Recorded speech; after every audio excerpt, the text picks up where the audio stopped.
किस तरीके से बातचीत करें। राजनीतिक दल के जो तमाम सदस्य हैं वो मैदान में आ चुके हैं और हमारे साथ हैं आज पृथला विधानसभा क्षेत्र से नीतू मांझी।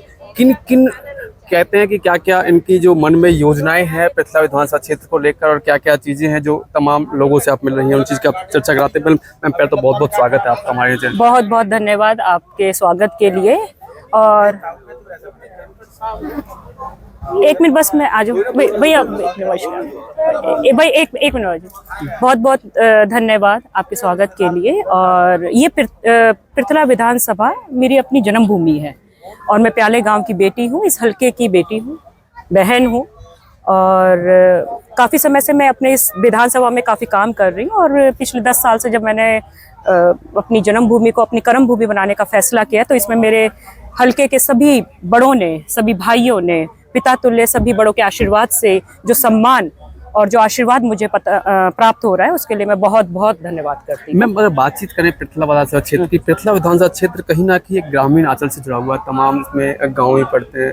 तो गाँव के लिए क्या आपके मन में योजनाएं हैं जिसको लेकर, तो कहीं ना कहीं जब योजनाएं होती हैं उनको क्रियान्वित करने का काम? देखो, हमारे पृथले विधानसभा एक ग्रामीण विधानसभा है और इसमें जो सबसे ज़्यादा मुझे लगता है कि मुझे शिक्षा के ऊपर, चिकित्सा के ऊपर काम करना चाहिए, महिलाओं के रोजगार के ऊपर हमें काम करना चाहिए। हमारा जो यहाँ पे नौजवान बेरोजगारी की जो मार जूझ रहा है, या मेरा किसान यहाँ पे आप देखेंगे धरने पे बैठे हैं, किसानों को मंडी में अनाज की पेमेंट नहीं, अनाज उनका मंडी में भर दिया गया लेकिन जे फॉर्म भरने के बाद भी उनका 2 दिन के अंदर पेमेंट होना था और वो दर दर की ठोकरें खा रहा है। तो बहुत सरकार की नाकामयाबियां हैं इस पृथले विधानसभा में पिछले 10 साल से।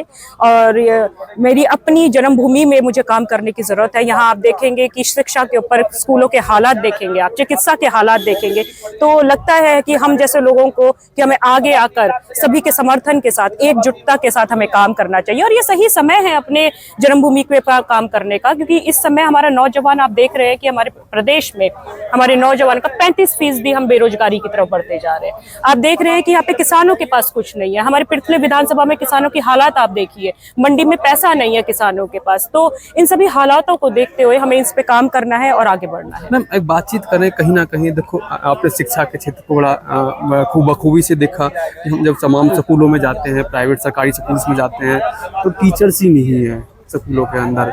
ये सरकार की नाकामयाबियां हैं। अगर सरकार सही नीतियां बना दे, इसमें सही नीति से चले, सरकार की नीतियों पे कमियां हैं। ये सरकार सिर्फ ऊपर के मुखौटे को लेके चल रही है कि हमने सिर्फ भाषण दिया, जमीन पे तो काम करने आज तक यहाँ पे कोई मंत्री नहीं आया, कोई विधायक नहीं आया। हमें जमीन से काम करना पड़ेगा इस विधानसभा में। और विधानसभा भी नहीं, मैं अपने प्रदेश की बात कर रही हूँ। जब से बीजेपी सरकार है यहाँ पिछले 10 सालों से, तो यहाँ पे सरकारी स्कूलों की हालत देखिए, यहाँ पे आप चिकित्सा के क्षेत्र में आप देखिए, यहाँ पे अपने आप रोजगारी का देखिए, आपकी यहाँ पे इतना बेहाली है कि हमें अब काम करने की जरूरत है। और ऊपर के भाषणों को नहीं सुने और नीचे जमीन से काम करें और दोबारा अपने प्रदेश को नंबर 1 पे लेके आए। मैम एक बातचीत करें इसी चीज को लेकर, एक तमाम जैसे वादे की जाते हैं, बस 2 मिनट में तमाम वादे की जाते हैं लोगों से। जैसे कहते हैं कि जब आप अगर लोगों के बीच में जा रहे हो तो कहीं ना कहीं वादे करती है कि हम ये वादा करते हैं, हमारी अगर सरकार बनती है या अगर आप मुझे मौका देते हो तो मैं ये काम कराऊंगा। देखिए, जितने भी हमारे पृथले विधानसभा में अभी तक कैंडिडेट आए सब बाहरी कैंडिडेट हैं, ठीक है।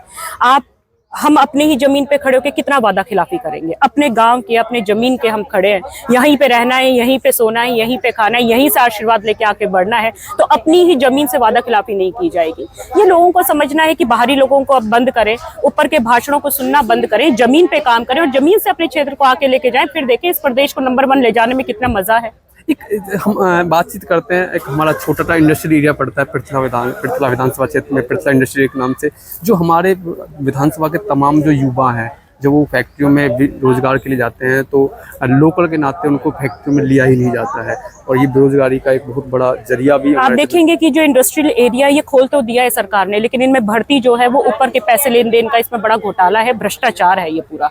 अभी आप देखेंगे कि जितनी भी भर्तियां की गई हैं वो सिर्फ हमारी विधानसभा का एक भी कैंडिडेट उसमें नहीं है, सभी बाहरी विधानसभा के लोगों को भर दिया, दूर के लोगों को, रिश्तेदारों को पैसा लेके भर दिया। ये बड़ा भ्रष्टाचार है जो चल रहा है यहाँ पर, उसी पे कार्रवाई होगी। अब एक नए मुख्यमंत्री को जो कहते हैं लॉन्च किया है और लॉन्च करने के नाम पे किस तरीके से जहाँ भी वो जाते हैं जनसभाएं खाली हो जाती हैं। देखिए वो मुख्यमंत्री नहीं है, वो डमी कैंडिडेट हैं। बीजेपी के पास अपने बंदे नहीं है। 10 लोकसभा में से 6 सदस्य हमारे कांग्रेस के हैं, उनके पास बंदे नहीं है, वो डमी कैंडिडेट्स हैं। आपको समझना पड़ेगा, कुर्सियां भी खाली होगी, स्टेज भी खाली होगा, कोई नेता नहीं बचेगा उनके पास इस लोकसभा के बाद। मैम एक लास्ट सवाल मैं आपसे पूछना चाहूंगा, जैसे इस चीज को लेकर अब ये खत्म कर दें, लोकसभा फरीदाबाद लोकसभा क्षेत्र की बात करें, जिस तरीके से देरी हो रही है, कोई देरी नहीं है। संगठन में हम कार्यकर्ता हैं, हम लगे हुए हैं, जमीन से हमने अपने आप को काम करने पे लगा दिया है।